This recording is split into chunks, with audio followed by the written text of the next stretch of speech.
Every time I turn around, the window is always open. Here we are, episode number 86 of Stream of Thought. And today we start off by Victor's surprise trip to California. Out of the blue, wakes up at 6:30 in the morning, is like, I want to go to California. Yeah. 5 hours later, he's in California. Rick's tried to talk about something else, and I immediately shot it down. And he's like, Shut what do down. you want to talk about? And he had something. So we talked about that little trip I went on. And then what did we... We transition a little bit. We go back and forth on some topics, but we talk about the certain external interferences in our understanding of society. Yes. Like, California wants to break up into 3 different states.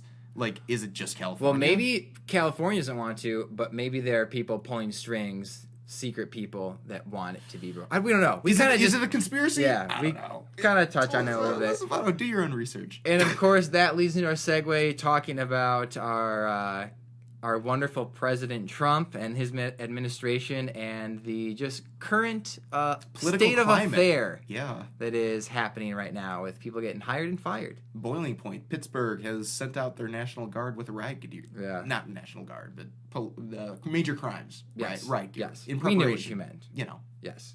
Right in the streets. And then after that, can't really remember. So just listen to the episode. Number 86, Stream of Thought. We hope you enjoy. Then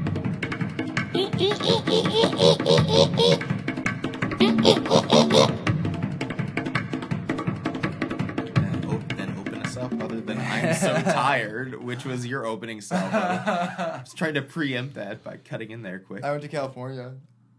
No shit. Yeah. Really? I remember when I was like, that I said I was going to leave because of the weather. Yeah. So I did. Wow. When was this? All right. So for the record, Today is Thursday. Yeah, I left Sunday morning and came back Tuesday late afternoon. No shit. Yep. And Late Tuesday afternoon. So you were there for 2 days, basically. it was great. Especially when I saw what the weather was like, and then I was sent a photo of what the weather was like, and I was just like, oh, man. All right. Screw that. So, how did this come about? Well, did you talk to Neil? I mean, No. what happened? Nope. I woke up Sunday morning, and I realized how shitty the weather was going to be for the next 3 days in a row, which were days that I happened to not be at work, and I was just not doing this. I'm not doing this. So at 6:30, I booked a flight to California, and then I left the house at 7:30, and my flight was at like 10 or 9:40 or something. How much was a flight to California? For me, it was round trip ticket for me was $180. Really? Yeah. From wow. Because my mom used to work for the airlines. So okay. So you had a discount type thing. Yeah. So yeah, that makes it very. See, I had very planned. feasible to just okay, so jump on here's a the thing, plane. though. Because no one's really traveling at There that was- period of time, right? I had thought about doing this, which is why I told you like we should record on Saturday, because I thought about it. Yeah. But Kyle had not gotten back to me at all until Friday night. And you stayed with Kyle. Yeah. Okay. And so I worked Saturday night, and so he had never gotten back to me. And then I think I texted him again on Saturday, and he hadn't gotten. And he finally texted me back on Saturday night. I was like half asleep while I was going to bed, and he was like, "Oh yeah, you can come over." And so the next morning, I was like, "Oh yeah, he did text me last night." So when I went to bed Saturday night, I did not plan on going to California. I kind of thought about it. I inquired with Kyle. I woke up Sunday morning. Kyle had gotten back to me like, "Oh, sorry, I didn't respond to your text. Yeah, I'm here. Did you book a flight?" And I saw that, and I was getting ready for the airport. And then I texted him when I was at the airport, like, "Hey, I'm getting on a flight right now." Yeah. And so then I saw him that afternoon. Isn't it crazy how just spur of the moment kind of things? Yeah. I'm kind of in that position right now where I basically just need to book a ticket to Minnesota on Megabus. But it sucked because I woke up Sunday morning, like at 6:30, totally ready to start the day. Like well rested, wake up at 6:30, right? Ready to start the day, completely well rested, energized. And I'm like, no, I'm going to go to California. This is cool. Okay, I'm excited. Get my stuff together. And the commute from my house to the airport, smooth. being at the airport for like an hour until the flight took off, being on the airplane, everything was smooth sailing, but it's still tiring, right? Traveling. Yeah. It's still tiring. Everything went very smooth. Zero opposition. But it was still like I land in LA and I'm just like, I'm hungry. I kind of have a little bit of a headache. I'm tired. And having woken up that early in the morning, and then also there's a 2-hour time difference, by the time it was like 6 o'clock local time, I was ready to go to bed, You don't dude. sleep on the flight?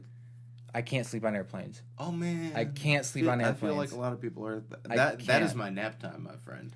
The only time I have ever successfully slept on an airplane was in business class when the entire seat folds down to a bed.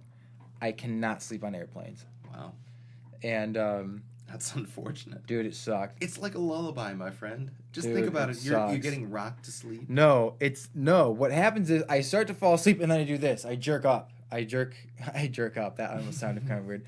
My body jerks and I awake. That's what I wake up and that's what happens. I'm sitting there even when it's leaned back, which doesn't do anything for me. So can you not sleep in chairs? No, I can't. Oh, okay. I cannot sleep. No. Huh. Interesting. It is so uncomfortable to sleep on a plane because I will either choose to be some sort of discreet about sleeping and I'll try and lean back like that without having to put my chair back because I don't want to get interrupted by the stewardess. Please raise up your chair before landing because I'll wake up when we land. Like I don't want to have to because it's normally about like a half an hour, 45 minutes from the time that they say put your seats up to the time that you actually touch down. So you like if you don't, it's like I'd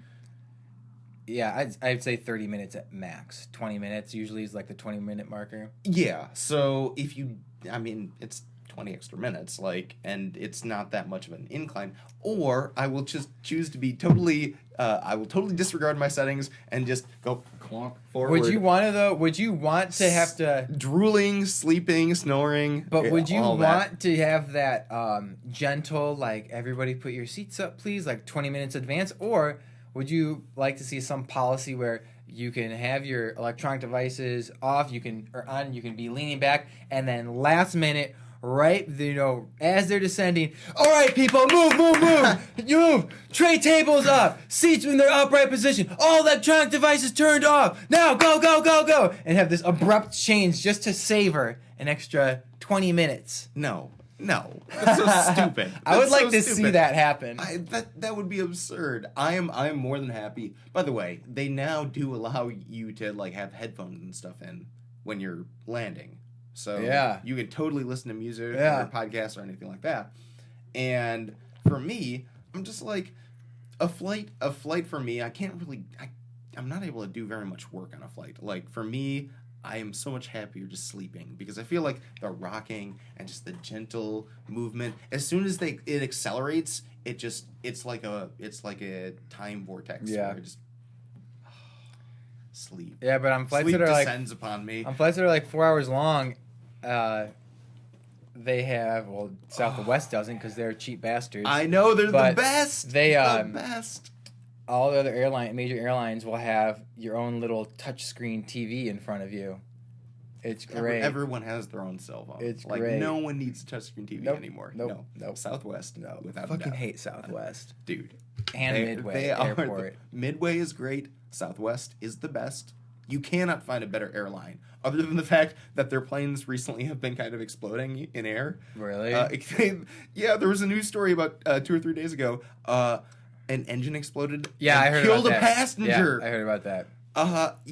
And this comes a couple of years after there was a report where a plane that was landing, I believe it was also in Houston, was landing and the roof of the plane flew off. Really? Yeah. Southwest plane? Yeah. Southwest has had some plane issues. They've been upgrading it. I've been on the new Southwest planes. Oh, they're beautiful. They're gorgeous, comfortable. Yeah, I don't give a shit about Southwest. Bro. Okay, they're beautiful. They're comfortable. Bro. They're cheap. They're cheap, efficient, and the best part is that there is no assigned seating, which means... We've gone over this before. I know we have, but I have to reiterate the importance of not having assigned seating. No conflict at all. Literally, the most awkward thing you have to do is if you want a window seat, you may have to ask somebody to like stand up so that you can get inside. But if you're one of the first 30 people, you get any seat you want. You can get the emergency exit row, which gives you an extra 6 inches of legroom. 6 inches of legroom. Oh my goodness. Different strokes it's a for different gorgeous folks. experience. Dude, I cannot promote that enough. I know that you're a hater, but you just have to get used to it. I feel like it's one of those I things- will not become accustomed to something subpar. For the price, it is more than worth it. And free Wi-Fi. They offer HBO. I don't know if they offer HBO, but they offer all the main cable channels. You can get any sports channel. Like, it's got it all, man. When it comes Free to traveling, for free. All these other airlines charge you up the ass. For all no, the they're amenities. already free. Bags? Nope, you can't bring any bags. You can bring one personal bag. Southwest, you get your carry-on and you get You get a carry-on and a personal bag. and a personal bag. Yes. Yep, no charge. That's what all major airlines have been doing for a long time. And 2 free checked bags. All major airlines have been doing that for a while now. No, Yes? dude. Yeah, you they have. You get checked bags for free? Yes. Okay. Well, Up to 2. call me ignorant then. Yep. I don't fly anything other than Southwest. That's my point. See, that's like saying, like, oh, see, you have nothing to... Okay, never mind. Just never mind. No, why? Never God, mind. Okay. You don't want to work this out? You're like saying Southwest is the best when you haven't tasted what other airlines have to Okay, offer. so I have tried Delta. Oh, really? Because right now you said you've only flown Southwest. I know regular occasion. I think don't that's be, don't called- be a fucking lawyer Yeah. douchebag. Legalese. Yeah. So what's the flight with the animals on the plane? The one that killed the dog? I think so. United. No, not United. No. They have literal like cheetahs and panthers on. Oh, like their painted? airplane, painted on the plane. Oh, I don't know itself. about that. It's very unique to that airline. All of I them don't are know. painted in like animals. I don't know what that Okay. is. All right, I've flown that one. Okay. Dude, Dude, you've I've got... flown Delta. Dude, fly Virgin Atlantic. Dude, it's pretty... It's pretty hip. What is the cost comparison? I think that's my main thing. Like, just get me from one place to another. If you can give me the cheapest cost, heck, they have those standing flights only. I'll stand for 2 hours. Like, I don't care. Standing flights only? You stand on the airplane the whole time? Yeah, they started it in Japan, where they were trying to. Is that legal in the U.S.? They had their first test flights, I believe. There was a news article about flights in the U.S. that was a commercial flight that was standing room only, Interesting. and it was supposed to be like greatly reduced, like super economy, right? Yeah. No leg room at all. Yeah. And they started that in Asia. I believe it was Japan, and it was met with like, well, there's a lot of like health concerns about if you have a multi-hour flight and you have to stand the entire time. You know, there are some issues, but I think that it was positively received just because it was so damn cheap. Like they were able to cram just so many people in a particular flight that eventually, of course, there's going to be a test case in the U.S. to see if people actually would be willing to stand for basically $40 cheaper. I'm not willing to sacrifice amenities for cheaper flights. I'll pay extra to have a little more comfort. What do you consider like an amenity that you would expect on a flight? All right, so let's see. First of all, it depends on the length of the flight. You know what I'm saying? Let's say Chicago to California. Okay, perfect example. I expect to get to get a beverage. I expect a snack. Now, I was expecting a meal. They did not give us a meal there or back, which they may have changed the rules. But on a flight that's 4 hours long, I believe at one point you were supposed to be fed. What airline? American. Okay. So I did not get a meal. I got a fucking biscuit, cookie biscuit. Oh. Which on a flight that is 4 hours long, Yeah. there should have been a meal. It was like 8:30, and you would have landed. It was like 9:30 or something like that. It was like I don't know. It was It was in the morning though when you landed. Breakfast or lunch. The flight Yeah. left Chicago at 9 o'clock or 9:40 or something like that, and landed at like 10:40 or 11. I don't know. It would have been still in the morning, yeah. Yeah, but and they didn't give you anything. Nope. Interesting. See, I have a skewed. They have been changing policies recently Yeah. to try and optimize costs. Yeah, for sure. Southwest's always gives you pretzels. Always gives you Yeah. graham crackers and a free soda. And if you were a Rapid Rewards member, you get a coupon for 4 alcoholic beverages over the course of a year. We also had this. I don't remember what episode this was, but we're having the same exact discussion as it was last time because I'm about to get into right now. Like if I'm flying coach, it's okay. If I'm going to California, like I'm in a pretty good mood. But dude, first class is just on point. Traveling in a first class cabin. Well, do you know if I've ever taken first class or not? Do you remember? You will know if you've taken first class. Have I taken first class? No. How do you know? Because you're just all about this Southwest bullshit. And if you had taken first class, you wouldn't be about the Southwest crap. Okay, yes. No, I have not had first class experience before. You wouldn't be. I do believe it would be You very wouldn't nice. be. You wouldn't be hyping up the crumbs if you had the cake. You know what I'm saying? Bro. You wouldn't be hyping up the crumbs if you had the cake.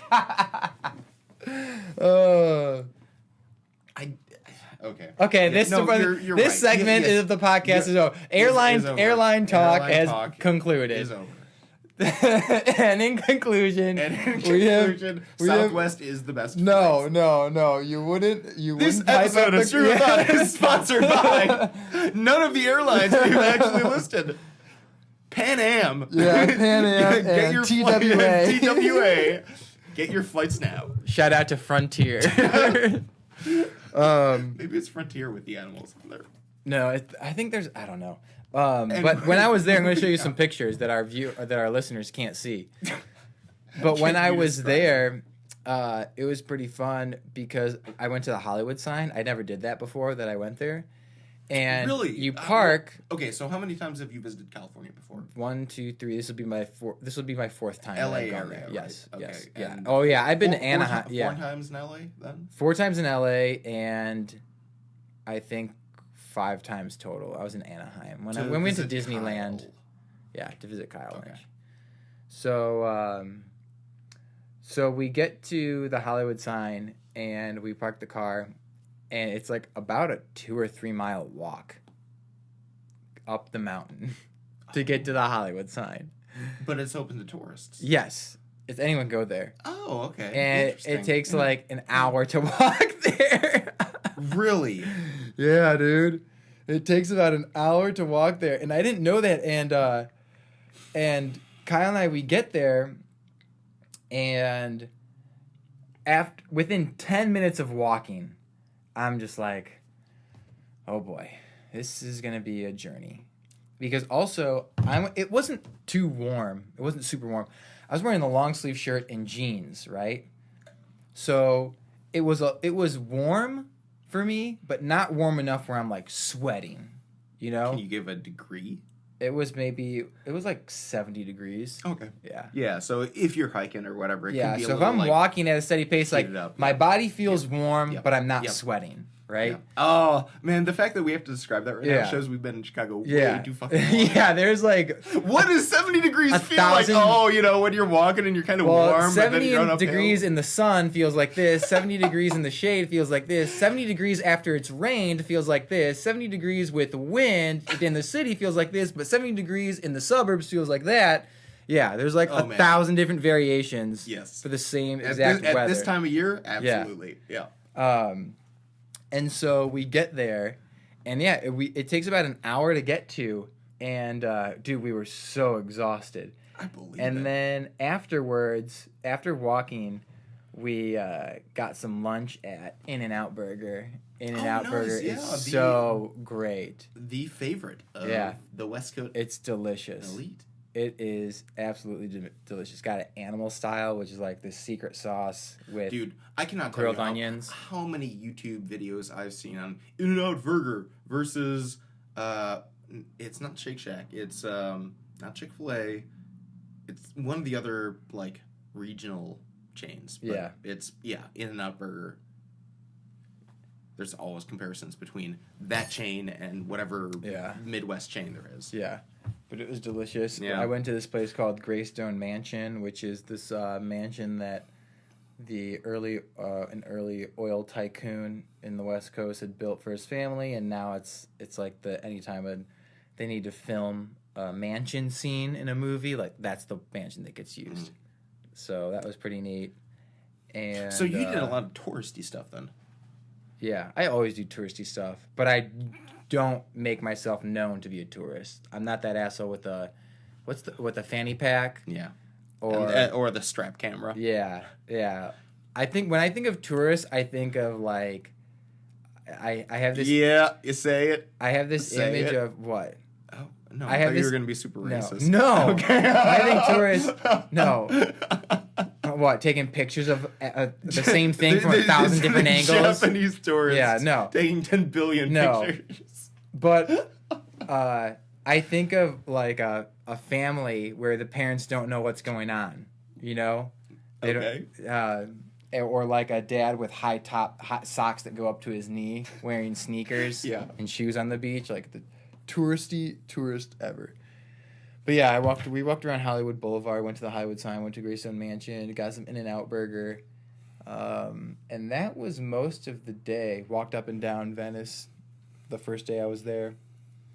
It was eventful. Did you have your shirt on Venice? Yeah. Yeah. I've heard that's notoriously shirtless.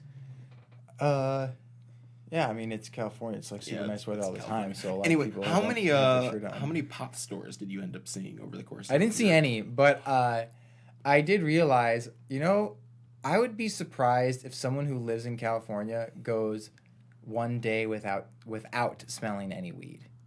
Just smelled weed Oh, really? Like it was in the air. It was like lingering in the air. every so often, no matter where I was, and this has happened the last several times I'm in town, no matter what part of town I'm in, I'm walking about and then I just smell some weed right there in the breeze. Yeah.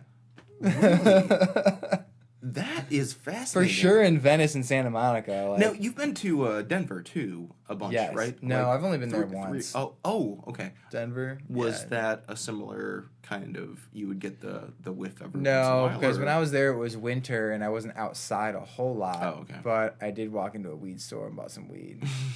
I got like a weed chocolate, like a weed smoothie. It was just like a fruit smoothie with weed in it, not like a smoothie that tasted like weed. Chocolate and some weed. Now, have you followed the economics or politics of the pot conversation at all? Or Not really. Past couple of years, especially since Jeff Sessions has been trying to crack down on the distribution. I haven't paid attention to it a whole lot. Okay. Well, I mean, okay. So what basic parameters do you understand about weed? Like legality versus non-legality. What do you know about its place in society as it's currently understood?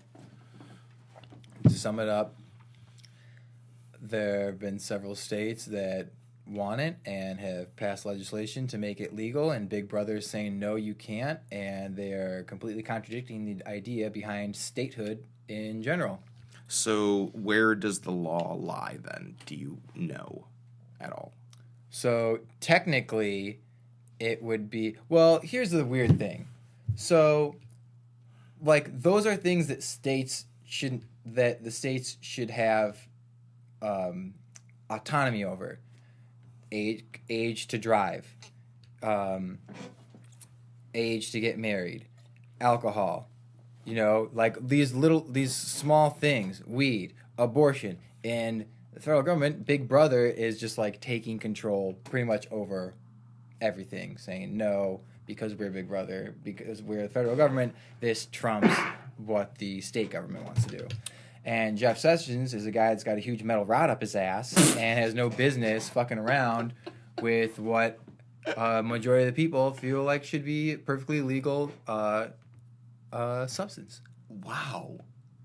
for somebody who doesn't really smoke marijuana, you really gave a very, like, thorough analysis of the situation. I mean, that's right like now. the simplest way to put it. I really think that is probably the simplest way to put it. Yeah, and basically it comes down to, you're absolutely right, that the federal government right now is saying that weed is still federally considered a Schedule I narcotic drug, the same as opium. Yeah. Like, that by legal definition precedent set during the Bill Clinton era, that marijuana was classified as a Schedule I narcotic drug.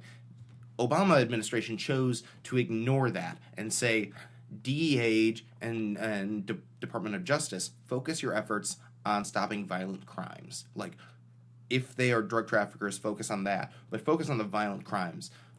You have a Justice Department right now that says it's all fair game. Like, the legal dispensaries, in DOJ's eyes, the Department of Justice eyes, they're violating federal law, and so they are in violation of the law, which means they can be raided by FBI and federal agents, is the argument of the current administration.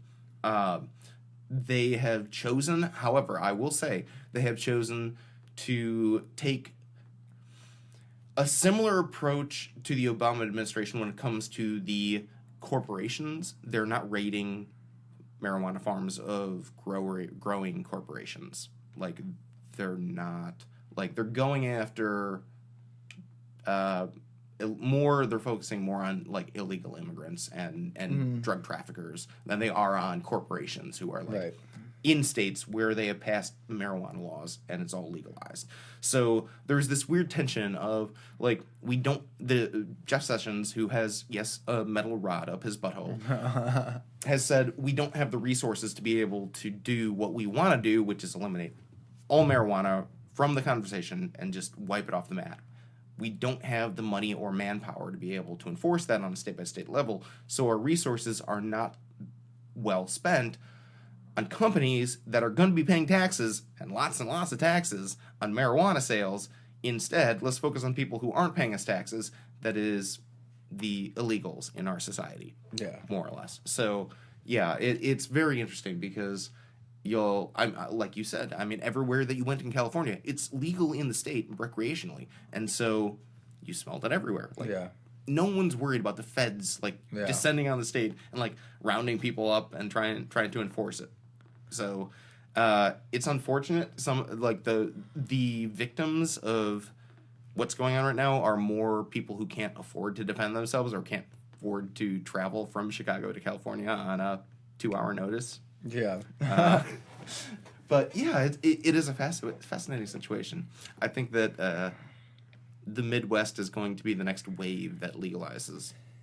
Did you see that the same, I think, people or person that proposed from several years ago that there's a proposition that California should be divided into 6 separate states, and then it didn't pass? Like, they're doing it again, but into 3 states. Oh, okay. I thought 2, but yeah. Yeah. Okay, like, so it's 3. But yeah. then just thinking, and then they had listed just like in an article, like, these are instances in the history where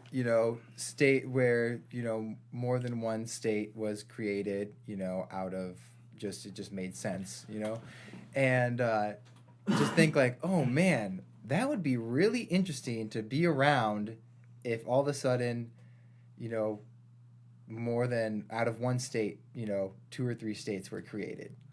So, okay, I'm going to get a little... That's pretty cool. That'd be really cool. Interesting. It would be very interesting. It would be probably a violation of the Constitution, because the Constitution mandates that we all are the United States of America, that we can't sort of choose to be independent, autonomous entities.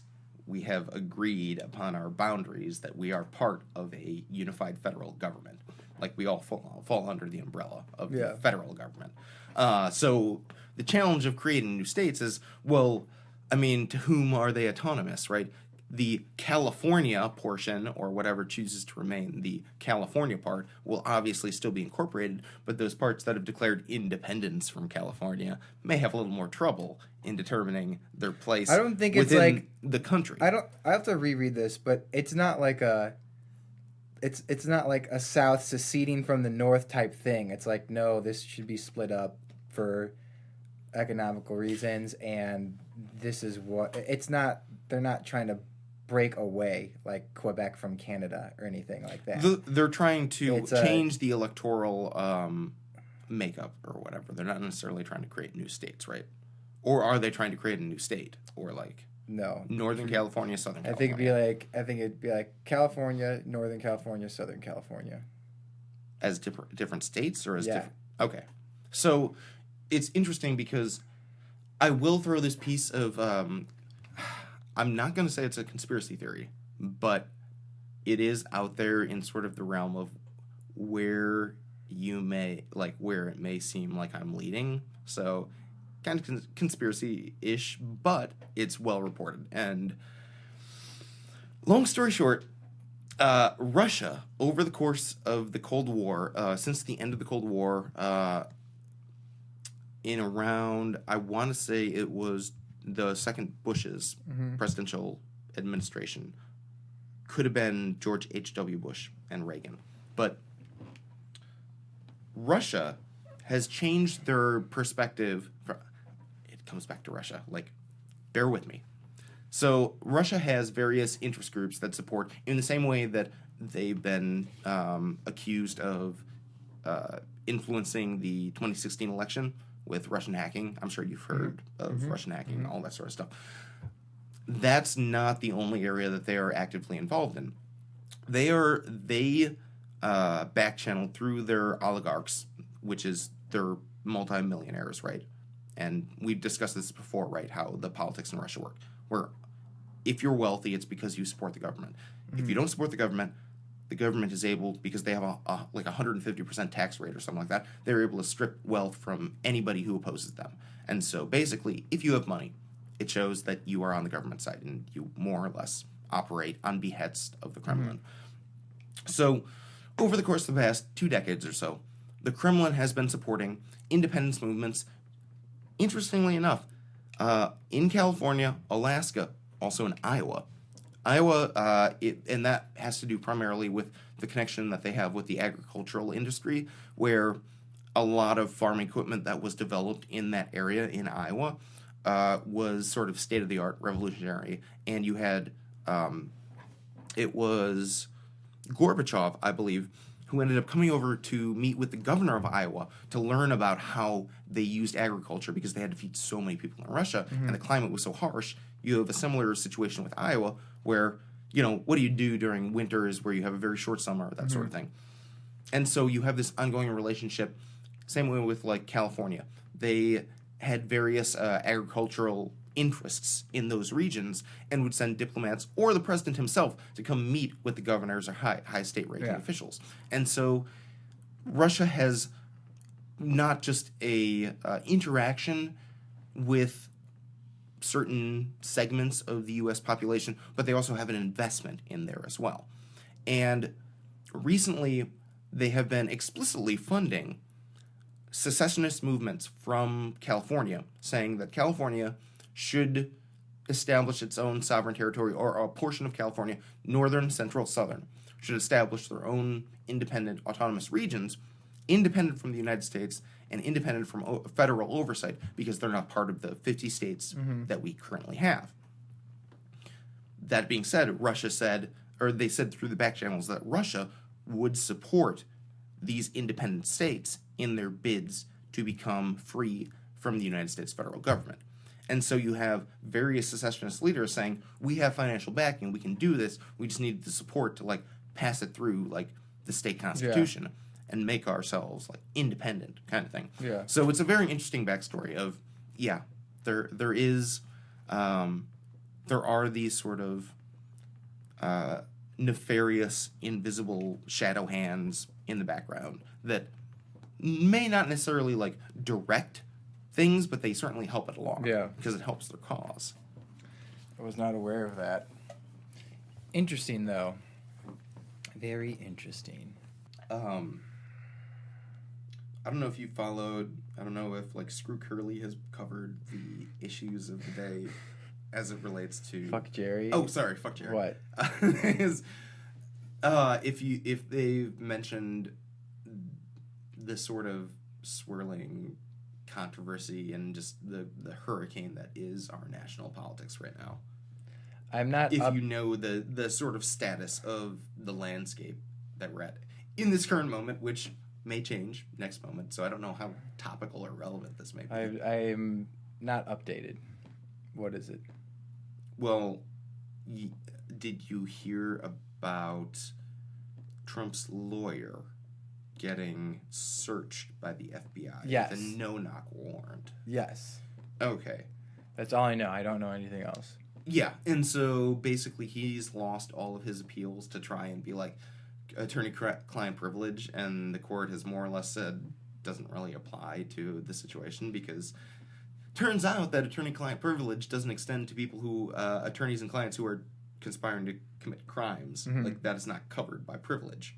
And so you have a lot of this back and forth going on right now in that department, and you have Pittsburgh mobilized their major crimes unit and sent out an email on Tuesday night, saying all major crimes units need to come to work with their full equipment that they have been issued by the department, in parentheses said riot gear. In the case of the impeachment of, in the case of the removal of Robert Mueller, who is the special counsel investigator right now. And so that Pittsburgh was the first state to indicate that their mayor believes that it is possible that the President of the United States will fire the person who is investigating him right now, triggering a constitutional crisis, mass riots across the country, which will happen. There are already protests and stuff set in place that the day that, and Donald Trump will fire Mueller, he will, before this investigation is completed. Mueller will be fired. And on that day, you have mass mobilization of people across the country heading to the streets. Major cities all have to deal with this. And so Pittsburgh was the first one to say, okay, we want, it looks like this could be as soon as, well, this week, otherwise we wouldn't be saying it right now. Come to work with your riot gear. Be prepared, because it could happen any day. And you're going to see more and more cities, like, if you're listening to this weeks down the road, I'm sure other cities by now have also issued similar directives. Come to work with your riot gear, because any day it could happen. And people will flood the streets, protesting, violence, anarchy. Wow. We are about to head. Like, I don't think that we understand right now the magnitude of what is about to happen. When Trump fires Robert Mueller, bad things are going to happen. Who's that? Like the fourth person that's been investigating him that will be fired? How many people have been began the investigation and gotten fired? 3 people already? Long story short, James Comey, who's on a book tour right now, I'm sure that you've heard his name and seen his name in the news. He's doing all this, which, by the way, my personal opinion, he shouldn't be doing. Like, he is the primary witness in the obstruction of justice case against Donald Trump. He should not be going on national media and talking. Like, as sanctimonious as he is, and as righteous as he is, he may be sanctimonious and he may be righteous, like, justifiably so, but he's the primary witness in the biggest case that we will ever see, probably in our lifetime. And so I don't think that he should be trying to make money off of his book sales. Hey man, if there's an opportunity, Capitalism. people are gonna take it. I don't disagree with that. However, we're getting to that point right now where so the line of succession was James Comey was the director of the FBI under President Obama. Right. His term was set to expire, I believe, in 2024. So he was not up for 10 years for renomination. So his job was supposed to be safe. He was investigating Russian interference in the election before the election happened. The election happened. Donald Trump won. Turns out the Russians were very involved in helping him push his PR agenda through online misinformation campaigns. And so James Comey was saying, what connection does the Trump campaign have to the Russians? Donald Trump said, you can't do that. I demand your loyalty. James Comey said, I can't give you my loyalty. Donald Trump said, well, you're fired. And so at that point, it gets very complicated. But more or less, the chain of command, Attorney General Jeff Sessions, who has the metal pipe up his butt, Yeah. had recused himself because, fun story, he had personal connections with Russians prior to the election, which made it basically a conflict of interest. Anybody who has connections with high-level ranking Russian officials meeting secretly behind closed doors, like 101, you recuse yourself, which is what he did. So, he's the Attorney General. Who does it go down to then? Second in command. Deputy Attorney General. Okay. Rod Rosenstein. And so, Rod Rosenstein was in charge of what Comey had been investigating. Rod Rosenstein looked at all of this information and he's like, oh shit, like, there's a lot of stuff here and it's only like a third complete kind of thing. This is not something for our department to deal with. There needs to be a special segment and section of the government that is independent and totally dedicated to investigating this. So Rod Rosenstein, second in command, because Jeff Sessions recused himself because of the Russian connections, said, I'm going to appoint somebody who has retired from government, but who is the most respected law official in the country, who is who is still, like, competent at this point in time in the world. Robert Mueller, unimpeachable record. He has one of the most, like, there is nobody who is better than Robert Mueller when it comes to, like, credentials in the government officials. So Rod Rosenstein said, I'm giving all of this stuff that James Comey was working on. I'm not going to deal with it. I'm going to take it, hand it off to you, Robert Mueller. You are going to pick it up. You are going to not just investigate what James Comey gave you, but you are also going to investigate if what Donald Trump did to James Comey is also a violation of something, whether it's the Constitution or else. So it's built up into this thing right now where Robert Mueller has been issuing, over the course of the past couple of months, indictment after indictment after indictment. You've already got 5 people in the Trump inner circle who have pleaded guilty to crimes as it relates to relationship with the Russian government. And they're cooperating with federal investigators right now, including Robert Mueller. And they're being charged with state crimes for bank fraud and all these other situations right now. Wow. So you literally have this point right now where the White House, after this raid on Trump's personal lawyer, which, like, they have all of Trump's stuff now. Yeah. Like, they have everything. News story after news story, Politico, Washington Post, New York Times, Wall Street Journal, every single one of them has been writing articles about how Donald Trump has been screaming and shouting in the White House about how this could have happened and the raid, and that he is going to fire Robert Mueller. Like, it's going to happen, and it's just a matter of when. Like, but it's tomorrow. It could be any day. It could be. We could be headed to the streets tomorrow. Wow. Mm-hmm.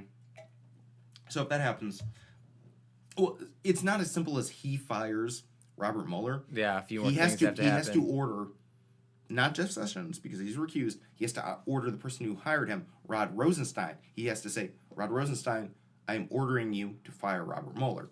Rod Rosenstein has said he is going to refuse, and so he will resign. And so then it goes down the chain until he finds somebody who will say, yes, I will fire him. Like, Trump will basically say, I'm going to promote you, I'm going to promote you. Like, I'm going to promote people until they agree that they're going to fire this guy. Despite its unconstitutionality, until he finds somebody who can be in the line of succession, who has the power to fire him, he will keep going down the line. Until it gets to the mail guy in the mailroom. Like, mail guy. That sounds familiar now. Will you fire Robert Mueller, the special counsel? I remember talking about this a little bit now that you mentioned, like... We're at that point right now. We are at that crucible moment. Then it'll get to the temp in the mailroom or something. It'll get to the temp in the mailroom, and he'll be like, Robert Mueller. I had a teacher named Mueller in high school. I didn't like him very much. Let's fire him. Yeah. My goodness. Yeah, and so ultimately, it's going to happen. It's just a matter of, like, what is going to go down after it happens. It could be in the next week. It could be 6 months from now, right before the election. Jeez. But it's going to happen, and it's going to happen soon, because the investigation has been working on turbo speed. Everyone's been commenting on how fast they've been accumulating indictments. Please, Michael Cohen is showing signs of breaking. If he breaks and he gives information to Robert Mueller on Donald Trump and his there are I guarantee you there are illegal business practices that he's had over the course of the years. Like Michael Cohen was his fixer. He was the guy with the baseball bat who would go to people's homes and like be like, "Nice family you got there." Yeah. We'll be ashamed if something happened to be him. ashamed if something happened to him. And the so enforcer. He's the enforcer, but he has all that like he kept tape recordings, like audio tape recordings of conversations he would have with his clients, including Donald Trump. Hey Donald, I took care of that one. So did he? That one porn star, I believe her name was Stormy Daniels. He had those in case if he went down, then everyone around him would. No, he just made it a dumbass practice of a law. Like that's a lawyer who should not have a practice or a law degree. Yeah, somebody who records their clients' conversations. He just did it. Like that was just what he did. Like for his own reference.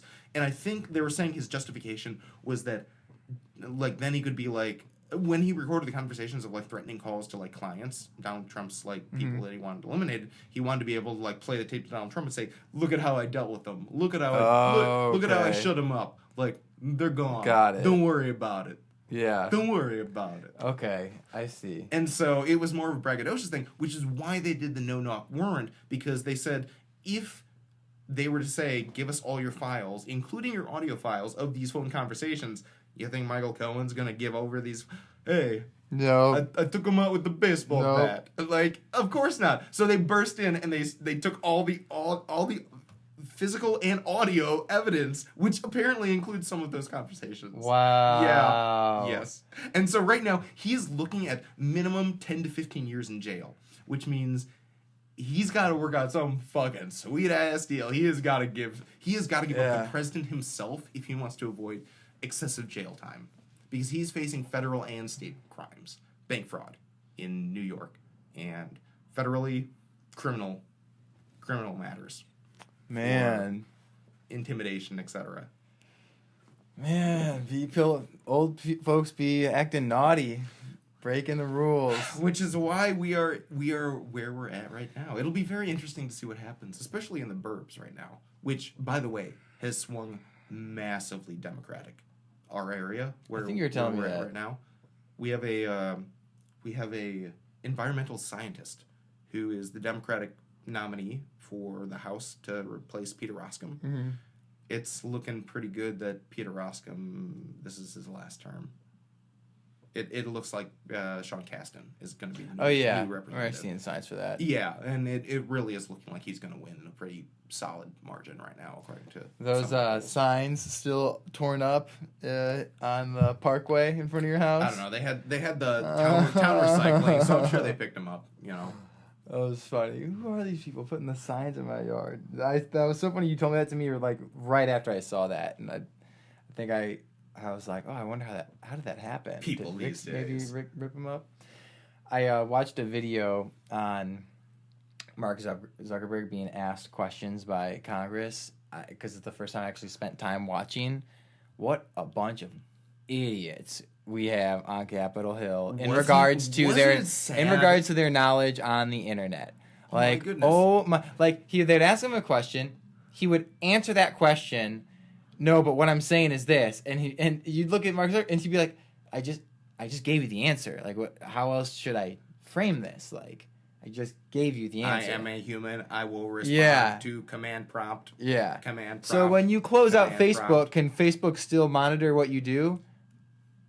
It's a yes. It's like, well, there's cookies, but that's not really the same thing as It's like, it was funny because can the internet still monitor you? Yes. Can Facebook still I wonder monitor? At what point did Mark Zuckerberg realize I got this in the bag? Like 10 minutes into questioning, 5 minutes into questioning, like... Dude, I think that he was, like, rage monster focused for, like, the entire time. It wasn't until he was done that he was like, I got this. Like, yeah. His worth rose by, what was it?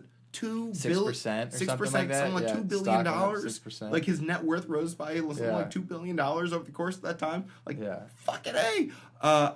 And so, yes. Did you like the one that said, what was it? Talking about Face Smash? Like, so I Face didn't see Smash, that one, no.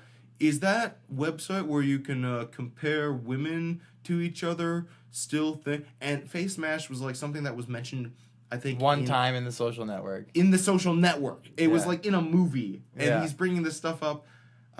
What's the other? Oh, the other one was, so how does Facebook make money? Yeah. Are you fucking kidding me? How does a Really? business model sustain itself if you don't require your users to pay? It's like, we run ads. And then he asked another question. We run ads. Like, I heard that and I'm like, are you kidding? Really? Like, how does YouTube work? How is YouTube able to not force us to pay for them? yeah.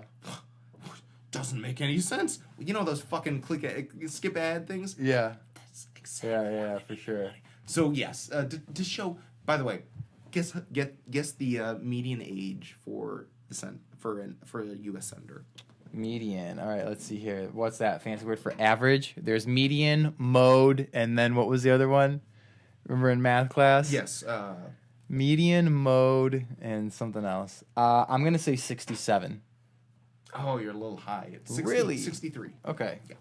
Yeah. 63. Which is still pretty old. The median, like, you got half of them that are older. 50 senators that are older than 63. Wow. Yeah. And it showed. I feel like the people that are 63 on Congress are mentally way older than 63, and I don't mean that as a compliment with wisdom. I mean that, like, you are so out of touch, because I feel like people in our generation, when they become 63, would be rather spry and a little more attuned to things. I was mentioning this with my mom. Like, the average age for the individual getting married in our parents' generation was men. I think it was 26 having their first kid, and women it was 23 having their first kid.